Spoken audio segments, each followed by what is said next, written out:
Good morning, and thank you all for joining us today. My name is Peter Warda with the SCV Chamber of Commerce, and I'm pleased to welcome you all. Before we get started, as always, we just have a couple of housekeeping items to go over. Throughout the webinar, you do have the questions feature in the control panel. Please use that to submit any questions. At the end of the presentation, we'll have our Q&A session. But as the presentation goes on, please feel free to use that and submit any questions that you have. If you have any issues, please email hello@scvchamber.com. We'll be monitoring that throughout the webinar.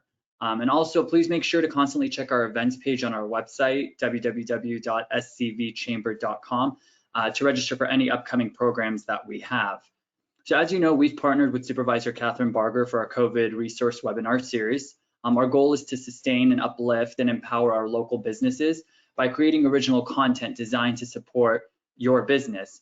Before we jump in, I would like to play a quick welcome message from her for you all.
So our COVID resource webinar series continues with a special presentation from the U.S. Chamber of Commerce. We are joined by Vartan Djihanian, who's the Western Regional Officer for the U.S. Chamber of Commerce, who'll discuss what the role of a chamber is, how this will benefit your business, the importance of being a member at your local chamber, and what benefits you receive from the U.S. Chamber as a member of your local Chamber of Commerce.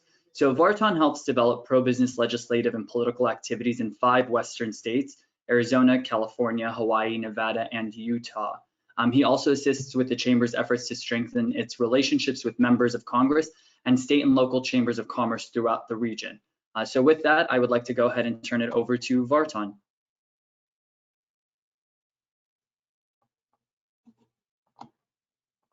Oh, Vartan, I think you're on mute.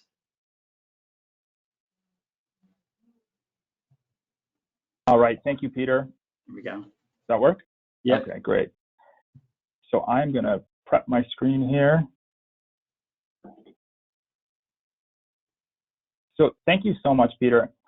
As Peter mentioned, my name is Vartan. I'm with the Western region of the U.S. Chamber. The U.S. Chamber is the world's largest business federation. We represent the interests of 3 million businesses around the world, most of which are small firms under 10 employees. So we're really a small business-based organization. We're very happy to partner today with the Santa Clarita Valley Chamber. The Santa Clarita Valley Chamber is a wonderful partner with the U.S. Chamber. We work on many local partnerships together, especially when it comes to government affairs and getting policies passed on the local, state, and federal level, which support the small business community. I'm also very happy to participate in this along with Supervisor Catherine Barger's office.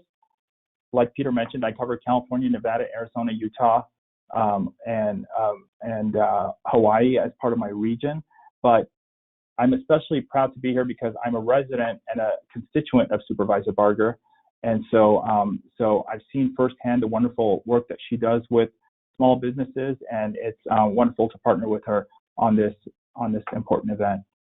So I know that we've got a mix of people on this call. Some folks are members of the local chamber and some aren't. So for the folks that are not members, I wanted to talk a little about what your local Chamber of Commerce does for you.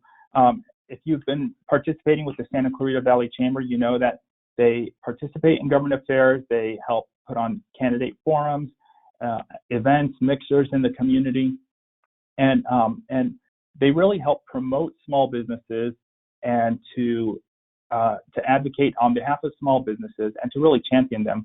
And the Western Association of Chambers puts this together very well. They say that chambers are catalysts, conveners, and champions. So at the federal level, what we do at the U.S. Chamber, even though we do some events in our headquarters in Washington, D.C., we're located right across the street from the White House. Our main focus is to work on government affairs matters to help small businesses get policies passed in Washington, D.C. that benefit small businesses. So folks often ask, what is the point for small businesses to even join chambers of commerce and to be involved, especially in government affairs? I know that so many small business owners are keeping busy trying to keep their business afloat, especially now with coronavirus. But the reality is that public policy affects your business every day. Your elected officials need to hear from you. You can't really accomplish anything at the same level alone that we can do together as small businesses. And if you don't, someone will. And that someone usually with the business community is the labor unions and the trial lawyers. They're constantly passing policies that would hurt small businesses. So we're constantly on the battle and on the front lines battling those organizations. So again, we help promote economic growth and development and advocate for the small business community. But now I also want to talk about, in particular, what kind of policies that we help. And you kind of saw this firsthand during the coronavirus outbreak. We heard from a lot of small businesses which were struggling as a result of the shutdowns. And they came to us and they said, if we don't have some immediate relief, we're not going to be able to stay open in a few months and a year from now. So we really rallied with the local chambers of commerce, along with the state chambers of commerce. And we went back to Washington and we said, these small businesses are having an extremely difficult time staying afloat. They need a bridge to get them to the other side. And that's how the coronavirus stimulus package came together. It was directly at the hands of small businesses who reached out to their members of Congress, to their senators, and to the administration to let them know that they're struggling, they need help, and something needs to be done. So as a result of those discussions, we came up with some of those loan programs like the PPP program that so many small businesses were able to take advantage of. We were able to put together those emergency economic disaster loans that help other small businesses stay afloat. There were really a number of programs that were put into place to help no matter what your situation was. At first, those funds were running very tight, but fortunately, most people who requested the PPP loans ended up getting them. Now we're kind of transitioning into the second phase where you're going to work on the loan forgiveness program. But for the most part, the first tranche has worked well. We're currently working on a second tranche of funding that can come together, and we're hoping that Congress can come together and actually achieve that, perhaps in the lame duck or perhaps next year. But in addition to working to get that policy passed, we worked with state and local chambers of commerce to do webinars like this one to talk to small business owners about what exactly the small business owner needs to do to get the funding through some of those loan programs. And so we held seminars throughout the country, encouraged folks to reach out to their local banks and kind of actually put our heads together so that we can share best practices between one small business and another, so that we're all on the same page in terms of how you can best successfully get some of that funding. So as you can see on this list, there are a number of other issue areas that we've really focused on. One that's extremely important to small business owners, besides the coronavirus package that is immediate for us right now, is this issue of regulatory reform.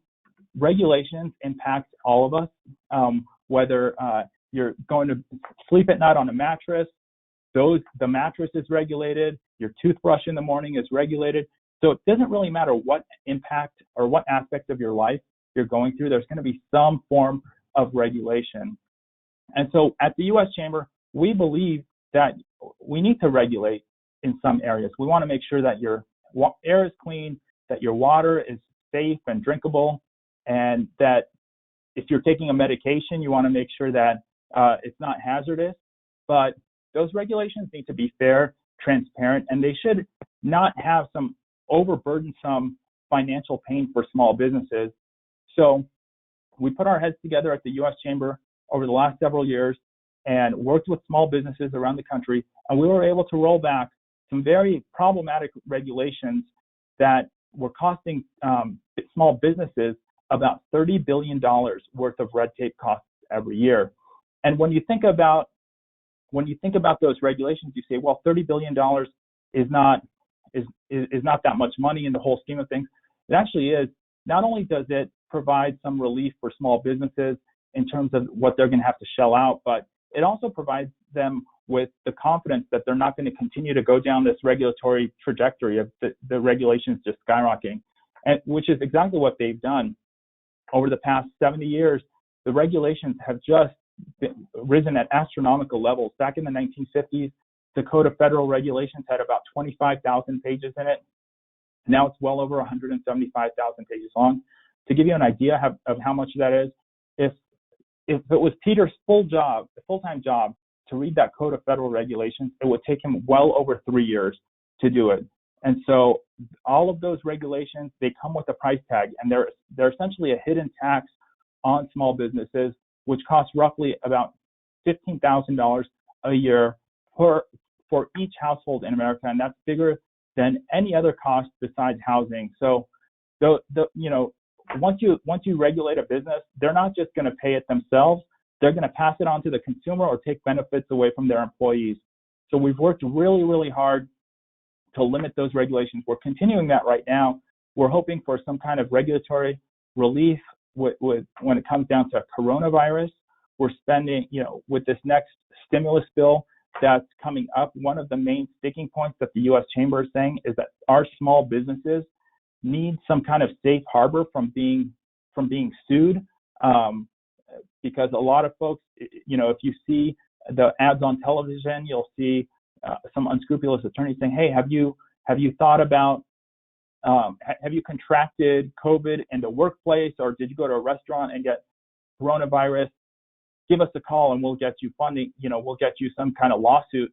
And so we're saying any kind of future stimulus package needs to include a safe harbor for those small businesses, because with all these regulations, it's already difficult enough, especially in California, to stay afloat. But if a small business is sued as a result of some coronavirus issue, it's gonna put them under. And we're not saying that small businesses should be flagrant about coronavirus. We're talking about those small businesses that have followed the state, local, and the federal guidelines, and yet somebody still continues to find ways to sue them on this coronavirus issue. They should have a safe harbor. And like I said, provided they followed all those codes and regulations, they should not be able to get sued. And so we're working hard on that right now on the federal level to make sure that happens. Kind of sticking to this issue about legal reform, another topic which we really, really focus on. You open the headlines every day, you see some new businesses being sued.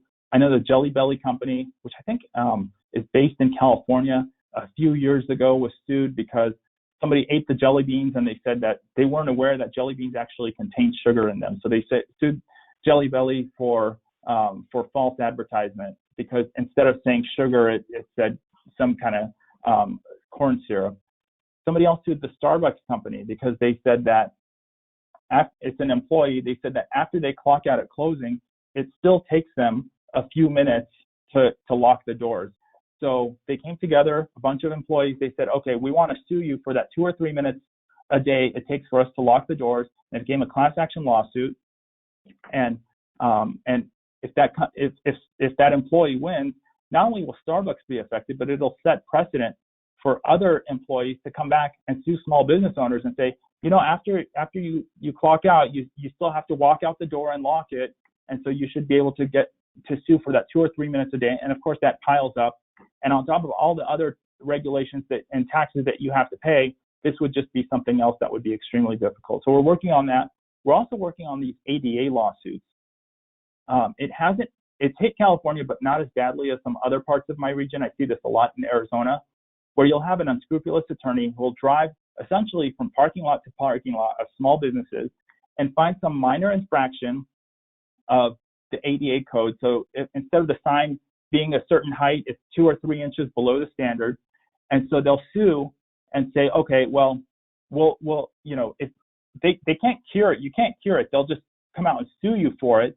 And they'll say that if you would like to settle out of court, we'll settle with you for $3,000 to $7,000. And so a lot of small business owners, I see mom and pop, flower shops and barber shops, and they'll come and say, I got this really, really scary letter. I want to just pay them $4,000 to go away.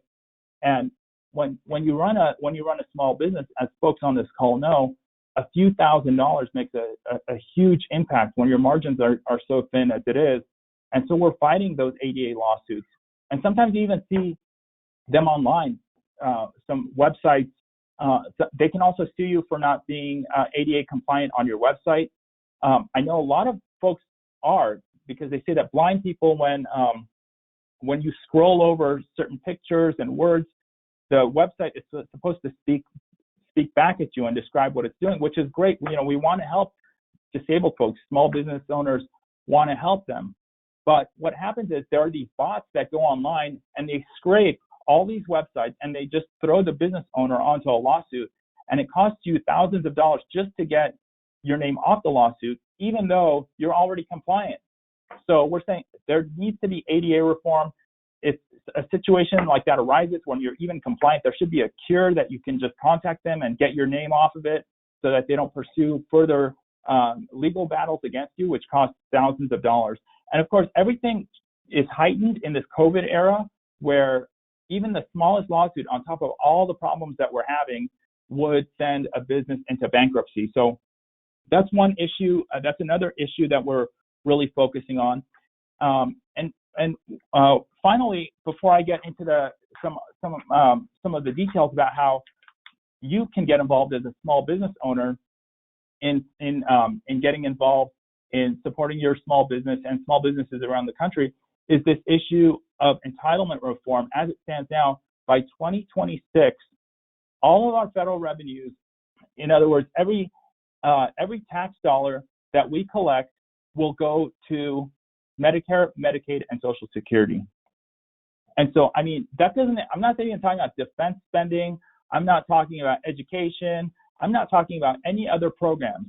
100% of all the federal tax dollars that would be collected by 2026 would go to Medicare, Medicaid, and Social Security and interest on the debt. So that's another area we're working on. We hope to work with the incoming administration to see if we can work on this issue together, because Social Security reform is necessary. Otherwise, especially on top of all the recent spending that we're doing, that 2026 deadline is probably even earlier. So unless that's fixed soon, we're going to have a huge potential bankruptcy problem in the United States, unless they raise taxes on us, which is, of course, a favorite thing that Washington does. It's not all doom and gloom. A lot of the tax reform, despite a lot of the political discussion, the feedback we're getting from small businesses is that it's helped. And so we saw a lot of improvements in the economy after tax reform passed. It'll be interesting to see how that kind of develops over the next few years. But these discussions are continuing at the federal level right now. I know the dust is going to settle at some point from the elections, and we'll see who wins that. It looks like the Democrats are in line to maintain the House. Who knows how those Georgia races are going to go? There's still a lot up in the air. But my takeaway today is it's extremely important for small businesses to continue to stay involved in these discussions on the federal level. The reason I say that is because small business owners have a disproportionate say in our, or I should say, disproportionate influence in our electoral process. Gallup does this survey every year where they look at the amount of influence a number of institutions have in this country. They'll look at the president, they'll look at Congress, they'll look at banks, and then they ask small business owners, they'll ask, how do you as an American perceive the small business community? And like I said, they'll go through all these institutions, and time and again, the president, regardless of party, will have about 12% support from the public. Congress usually gets somewhere in the single digits, but small businesses have the support of nearly 70% of their community. The only other institution that gets higher than that is the military at 72%. So what does that mean? So that means when you call your elected officials, they know that not only are you a constituent, but you also have a lot of influence with your friends and family and neighbors. So they want to make sure that your concerns are heard. So it's extremely important for you as a small business owner to get involved, especially right now. It's been encouraging to see over the past several months, a lot of new folks have been involved in the electoral process. But now that the elections are behind us, it's critical to continue to hold your elected officials accountable, especially as we're going through this continued coronavirus lockdown. So I'll talk a little about what your local chamber does and what you can do to continue to stay engaged and to make sure that the focus of our national leaders continues to stay on small businesses and the economy. And one thing that we do that we encourage on the local level are advocacy letters and emails. We want you to contact your members of Congress and write letters, effective letters that really impact the elected official. Who should receive your letter? It could be at the local, state, or federal level. I've worked for a number of elected officials, and I'll tell you, these letters work. They're more effective. Sometimes you get these form letters. Some people say, okay, just sign on to this letter and we'll send it. And it's actually more effective if you customize the letter to make sure that your elected official gets a unique letter from you. The form letters are great, but oftentimes members of Congress will get the same letter 150 times. So they'll just, they won't pay as much attention to it as they would if you actually sat down and hand wrote an email or a letter. Here's for example, a letter that the Fresno Chamber sent. They had written quite a number of members of their congressional delegation on a Senate Finance Committee issue. Your local chamber at the Santa Clarita Chamber, they fire off letters like these to local, state, and federal officials, but you as a small business owner also have that opportunity to do that, to express your concerns directly to your elected officials. Another area that's very important is telephone calls. Be prepared. Oftentimes you'll have a staffer answer the phone. Their phones are usually ringing off the hook, so call in, be very concise with your position, and then ask them for a commitment. Oftentimes like I said, a staffer will answer the phone, sometimes even an intern. So if they can't get an answer for you, please ask that they respond and make sure to leave your contact information, whether it's your phone number or email, to make sure that they know how to get back to you. Another topic that's extremely important is meeting with members of Congress and state and local officials in person. Unfortunately, because of coronavirus, we haven't been able to do that as much. Typically, I go back to Washington every couple months with a different chamber in my region, where we meet one-on-one, either with the elected official or a staff member, and we'll explain to them, where we stand on a particular issue. And I've talked to members of Congress, and they say that those meetings that they hold, whether it's in the district office, but really more in the Capitol building, they say that they'll never forget those individuals who left their businesses, who left their companies, who left their family, and spent a few days in Washington to lobby them on a particular issue. They won't remember you or the issue, and when you come back to the district, they'll remember that you had gone and made that effort. So that's another extremely effective way to communicate your message. Here are some photos that we've taken of these elected official meetings. I'm certain that folks on this call have met with their members of Congress in Washington or in the district office, but it's something that we put a lot of emphasis on. Like I said, it's also critical at the local level to meet with your elected officials. I know the Santa Clarita Chamber has a government affairs meeting. That's actually a great way for you to meet your elected officials and their staff members. Sometimes you'll have elected officials attend the meetings. I know Marcia McLean has attended several chamber meetings that I've attended in person at the Santa Clarita Chamber. So you can build relationships with them You can, that's kind of more of an informal setting. You can also go meet with them in their office, which of course would be a little more public. You can present testimony in front of the city council or in front of the state legislative hearing or at the federal level. Take appropriate handouts, and then following up is extremely important as well. Folks ask, I've been in the political business for a couple decades now, and they ask me, what's the most important way to communicate with your legislator? And really, it all comes down to building relationships. It is so important for you as a small business owner to get that relationship going, whether you're going to need to get a pothole fixed or whether there's an important issue that's coming on the city council docket or even on the congressional level. Having that relationship will allow you to just contact them directly. I talk to a lot of chamber executives. They have, their member of Congress on speed dial. They have their phone number stored in their phone, and they text them if there's an important bill that's coming up. Having that relationship in place is invaluable. So if you don't know your local city council person or all of your city council people, now is a good time to get to know them, especially with the coronavirus shutdowns. You have a lot of the elected officials doing webinars like this one.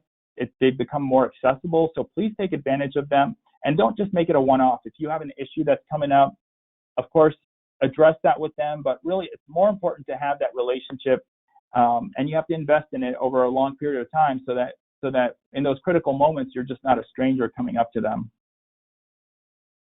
Social media is also great.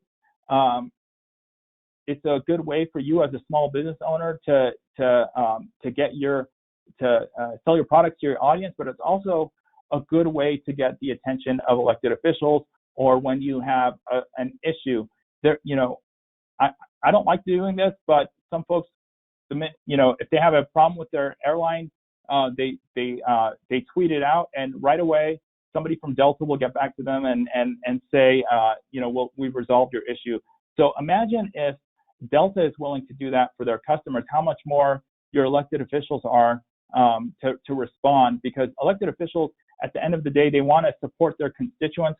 So if you're calling them out in a public forum like social media, whether it's Facebook or Twitter or Instagram, they will get back to you because not only do they want to as an elected official, but they want to make sure that the public knows that they're responsive. So if you're having a hard time reaching a certain elected official, please contact them through social media.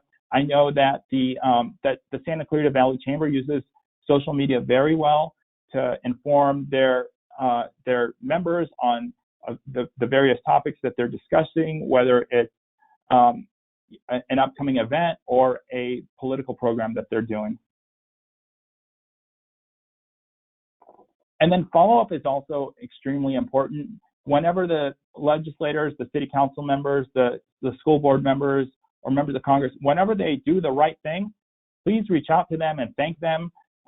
Sometimes you'll disagree. I feel like oftentimes the most difficult relationships people have is with their city council person, because it's so personal. When a city council person votes to take away a park in a certain neighborhood, it's so much more personal than when a member of Congress votes on something 3,000 miles away in Washington. So you're not always going to agree with your city council person. Make sure that you thank them at the times that you do agree, so that when at the times that you don't disagree, you have the times that you do disagree, you still have that cordial relationship with them. And one thing chambers of commerce do is that they have scorecards like this one, where they'll go down the list and score the members of Congress on a wide variety of issues. This one is for state legislators in Arizona. They do a wonderful job. This chamber does a wonderful job in kind of saying where each elected official is on the issue. And this is extremely important, so that when their time for re-election comes up and they come to you for your support as a small business owner or for the endorsement of the chamber, you've got all their voting record right in front of you, and you're able to tell them, hey, we disagreed with you on this issue or that issue, or we're really supportive. You voted with us 100% of the time, and we're happy to give you an endorsement. And we do this on the federal level at the U.S. Chamber as well. So Here are a few closing thoughts before I turn it over to questions. When you're interacting with your elected officials, please be honest. Of course, build that trust. Make sure your facts are accurate. Speak in positive terms. Choose your words with care. Listen carefully. Maintain realistic expectations. Relax and have fun. At the end of the day, these elected officials are just people like us, and they have relationships and friendships, and we want you to encourage that and having that friendship with them, so that you can become more involved in your community, and also be able to have that relationship in place whenever you need to reach out to them on a certain topic. So that's my presentation. I'm happy to take any questions that you have. I again thank the Santa Clarita Valley Chamber and Supervisor Barger's office for putting this important event together. The Chamber is working extremely hard for you.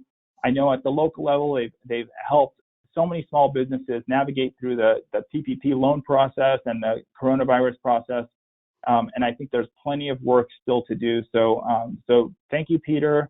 Thank you, Ivan, and thank you, John, for all the tremendous work that you're doing. So happy to take any questions that you might have.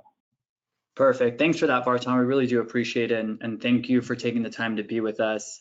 For everybody watching, actually, Vartan is expecting his second son, so his wife is due any minute. So we're glad he was able to get the presentation done and to be here with us. So thank you for that. Vartan, we do have a few questions. First one I've got for you is, so, as you mentioned, the Government Affairs Council that we have and the advocacy and how important it is to be involved in the chamber for that reason. One of the things that we offer our members, just like other chambers, is, we tell them to bring an issue to our council. We'll discuss it and take a position on it. So one of the questions I've got is, where can someone, what would be an easy or a quick place for a business owner to look at, depending on their sector, on where to find a piece of legislation that's being introduced that may affect, that may hurt or help their business, that they can bring it to the chamber? What would be kind of like an easy go-to resource?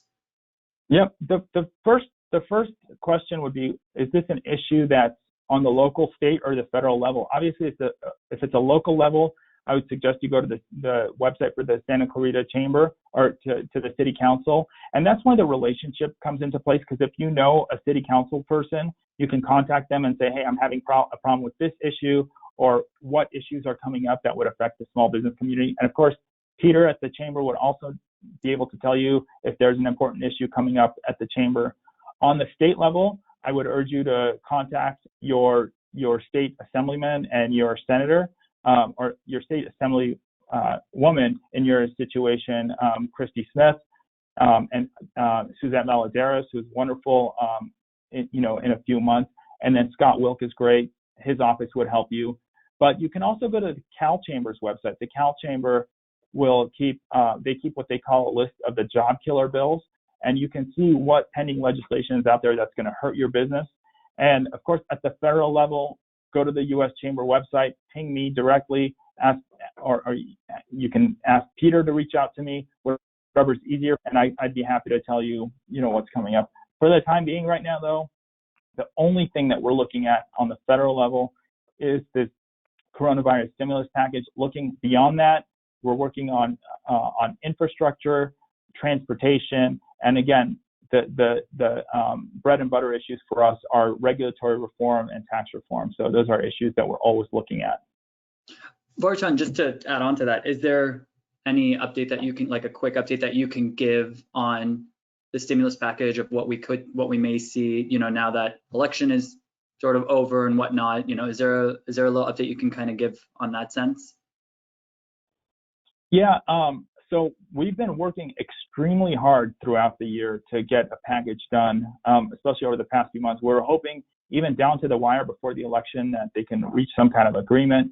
It was the understanding in Washington that folks were waiting to see how the election would turn out. So that's the situation we're in right now. The negotiations are ongoing between the Trump administration and with the House Democrats, with Nancy Pelosi.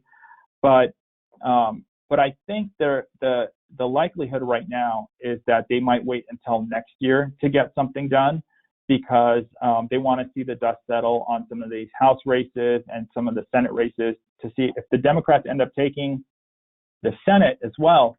They'll be able to pass a very different piece of legislation than if it gets through if the Republicans win. So unfortunately, I would say, yeah, we hope and pray that something gets done in the lame duck because small businesses need help now, but more likely it'll be next year. And really, this is an extreme travesty because folks like Peter and I talk to small business owners every day and they're struggling. It's very unfortunate that this has turned into political gamesmanship because real lives are at stake and employees' lives are at stake. It's not just the small businesses, it's their employees. It's all of us that are impacted by this. So it's unfortunate that it's come to this, but unfortunately, it's going to probably be next year. Okay. Vartan, so, Prop 16 was on the ballot this year. We, the Chamber, alongside other business organizations and then our elected officials as well, just decided to take a watch position on it. We wanted to, kind of let the voters vote how they felt. And so one of the questions that we have is what's the U.S. Chamber's perspective if something like Prop 16 is to come up again? Kind of, where does the U.S. Chamber stand on that? And, what would kind of be your take should something like this come up again? Yeah, so Prop 16, it's a statewide proposition. So at the U.S. Chamber, we're only involved on federal issues. So can you remind me what Prop 16 is? And I can kind of tell you what I see in the tea leaves. Yeah, but it was. It's not necessarily with the U.S. Chamber. Yeah. Sure. It was the affirmative action. Oh yeah, so I believe that one failed, right? Yes.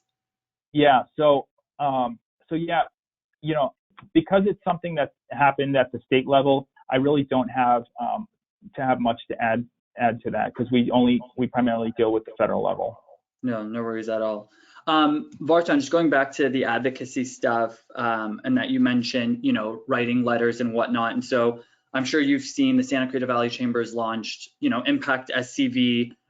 We get behind campaigns or put together campaigns and then send it out to our members to send, to sign on to the letters to get sent out to elected officials, whether it be local, state, and federal. I know you mentioned, business owners writing letters of their own and sending it out as well to their elected officials.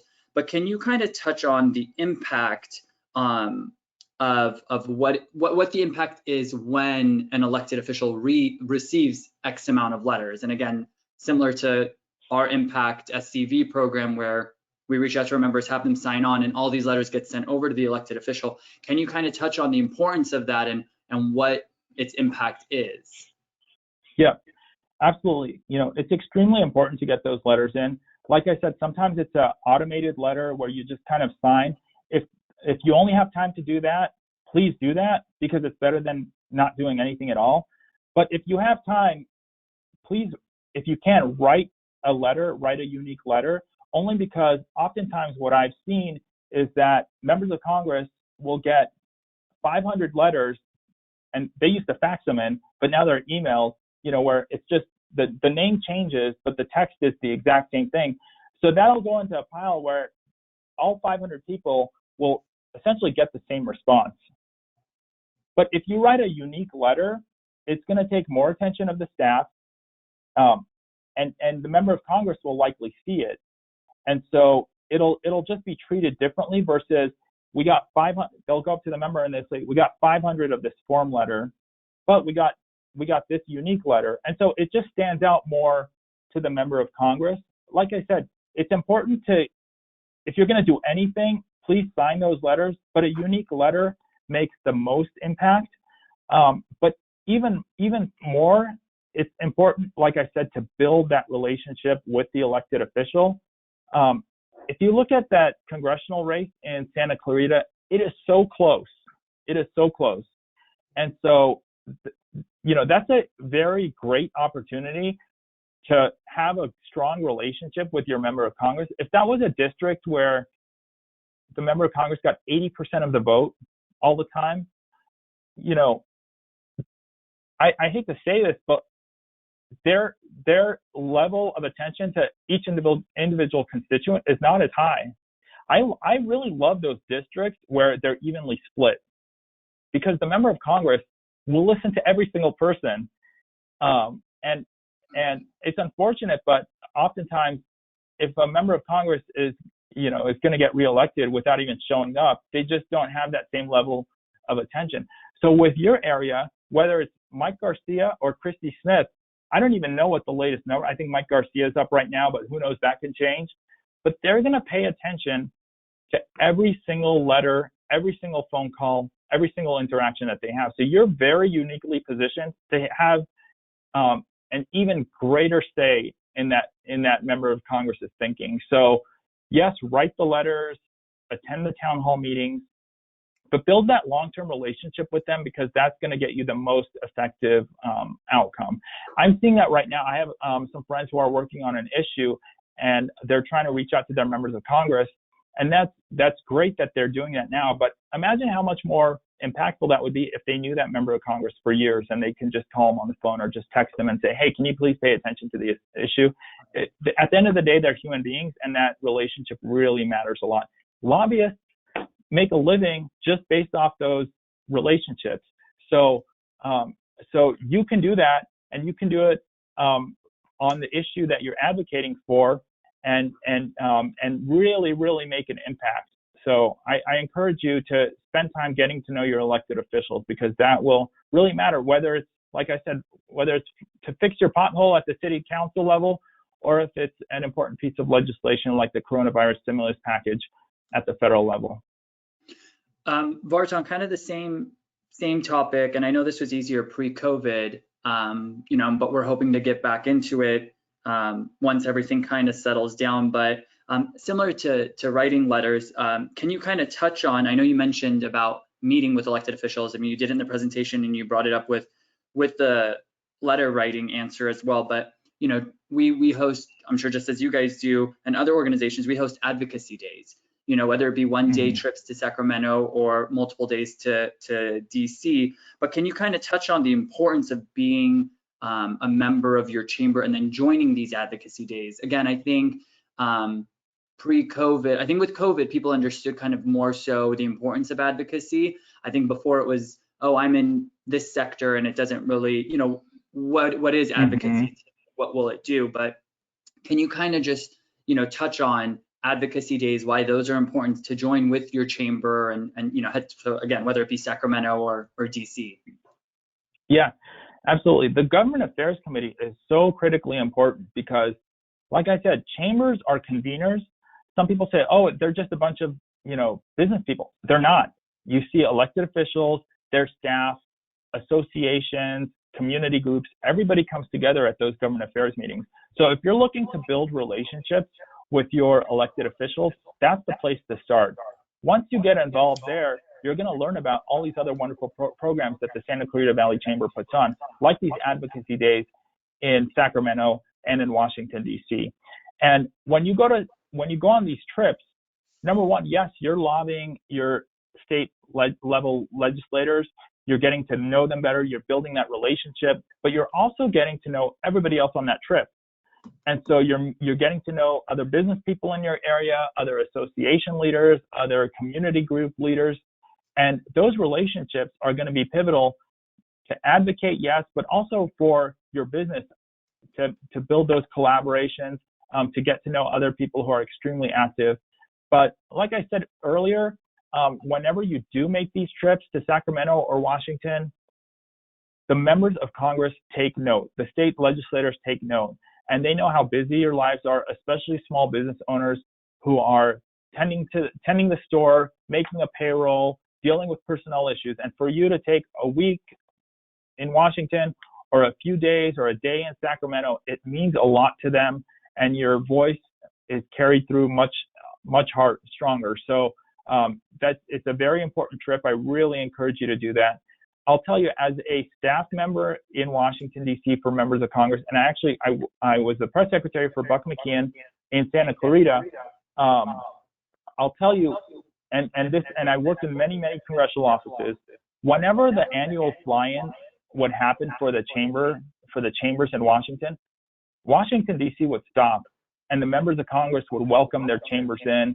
They would show them around town. They would show them the Capitol, because the members love their constituents coming to town, but especially the chambers, because they are so influential at home and throughout their communities. So you want to be part of that effort. Not only is it part of your, is it good for business, but it's also good as a citizen to participate in that. You're directly involved in making a change. And I'll tell you, with this, we saw this directly, like you said, Peter.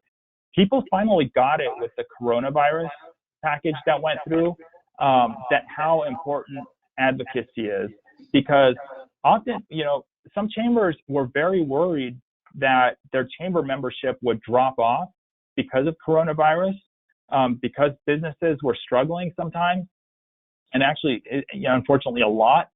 But instead of shrinking their membership, some chambers actually got more members, because they knew that the chamber would be on the front lines fighting for them. And I know a lot of chambers would do that for any small business anyway, regardless of if you're a member. But in a way to show support for the chambers, a lot of chambers got new members, because the small businesses and communities began to get it, that this is what chambers do. At the federal level, I see this all the time. Chambers love to do local events and mixers. Sometimes they do a mixer a week, which is fine. It's a good way to bring people together, but it shouldn't be at the expense of advocacy, because the advocacy is really where the chamber provides the most value. And you're very fortunate in the Santa Clarita area to have a chamber like the SCV Chamber that gets it. They know that advocacy matters. They know all their legislators. They know the city council people. If they want to make an impact, they know the right people to get to. And that's why it's so important for them to have your support, so that if Peter calls Christy Smith and says, hey, we need your support on this piece of legislation. Here's an example of a small business owner who's hurting as a result of this issue.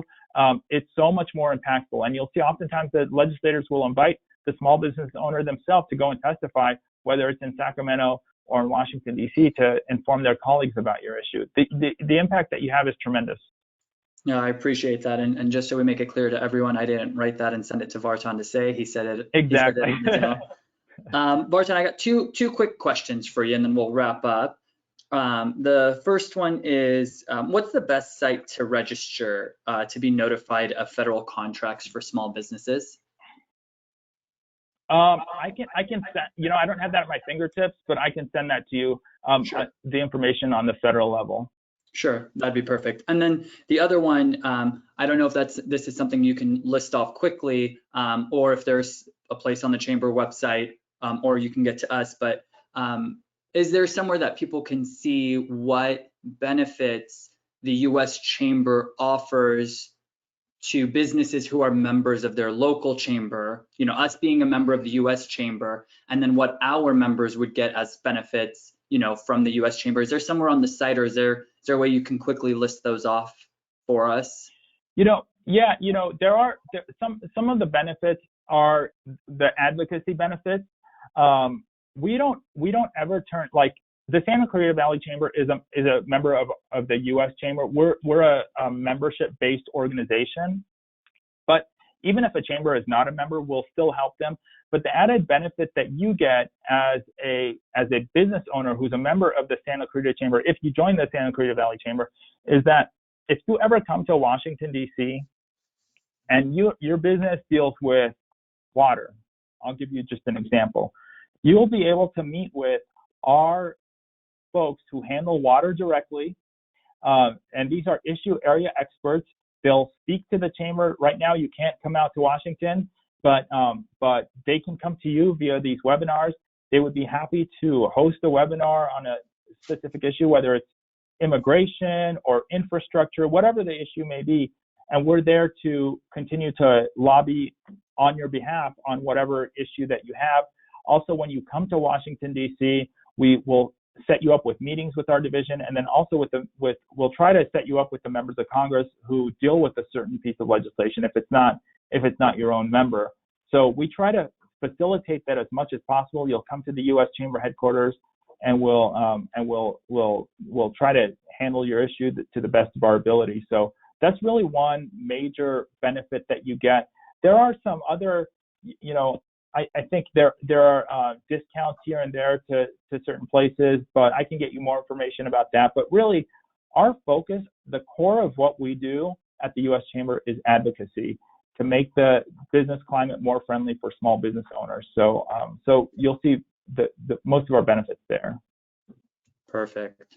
Well, thank you so much, Vartan. We really, really appreciate you being here with us. And, thanks again for taking the time. Early congrats to you and your wife as well. And so I want to thank everybody else for joining us. If we didn't get to your questions or if anything else pops up that you think of, please go ahead and email us, hello@scvchamber.com. We'll do our best to get the info over to you, or we can reach out to Vartan and connect you guys if that works. The Chamber is continuing to work for our business community. We're advocating for a healthy business climate and ensuring our businesses are covered during this time. But with that, please be safe and healthy, and we look forward to seeing you all virtually soon. So thank you for joining us, and thanks again, Vartan. Thanks, Peter.